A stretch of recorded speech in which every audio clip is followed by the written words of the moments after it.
Les acteurs de la société civile du Bénin et des autres pays de l'Afrique se donnent la main pour inciter les pouvoirs publics, les donateurs et les partenaires du continent à mobiliser davantage de ressources domestiques pour boucler le financement du Fonds mondial de 2020 à 2022. Organisée tous les 3 ans, la conférence du Fonds mondial rassemble des gouvernements, la société civile, les acteurs du secteur privé et des communautés touchées par le VIH-Sida, la tuberculose et le paludisme. La 6e conférence se tient du 9 au 10 octobre prochain à Lyon en France. Convaincu que la bonne santé des populations préoccupe les dirigeants au plus haut niveau et fiers des engagements pris par les États africains dont le Bénin, nous interpellons les plus hautes instances de ce pays, le Bénin, à mettre plus de rigueur dans le respect des engagements pris en matière de santé d'une part et à participer aux efforts mondiaux de mobilisation de ressources pour la santé d'autre part.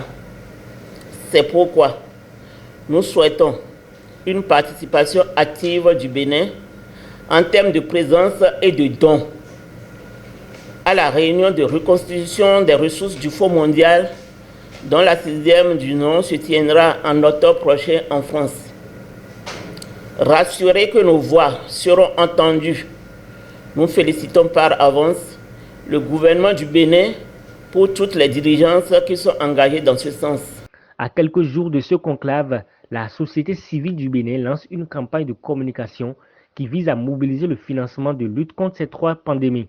La présence du président Patrice Talon à cette assise de Lyon est un gage d'engagement du Bénin à lutter contre ces fléaux, estiment les conférenciers. Sollicitons en cette année où la communauté internationale se réunit en France en octobre pour la reconstitution des ressources du Fonds mondial que 1.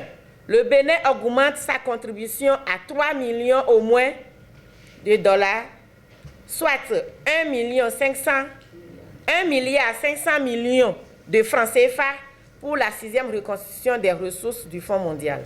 2. Le président Patrice Athanase Guillaume Talon assiste à la conférence de reconstitution des ressources du Fonds mondial à Lyon, en France, du 9 au 10 octobre et parle de l'engagement du Bénin, de même que ses perspectives relatives à l'augmentation des ressources nationales pour la santé. Exhortons le Bénin à accroître la location intérieure des ressources pour la santé en vue d'un financement durable. Retenons que le VIH est la première cause mondiale de mortalité précoce chez les femmes âgées de 15 à 49 ans et cause plus de 5% des handicaps chez les adultes. La tuberculose est la maladie infectieuse la plus mortelle au monde, avec plus de 10 millions de nouveaux cas chaque année et environ 1,8 million de décès par an. Le paludisme a infecté environ 216 millions de personnes en 2016, tuant 445 000 personnes, dont 285 000 enfants de moins de 5 ans. Le paludisme reste une cause majeure de mortalité infantile, tuant un enfant toutes les 2 minutes.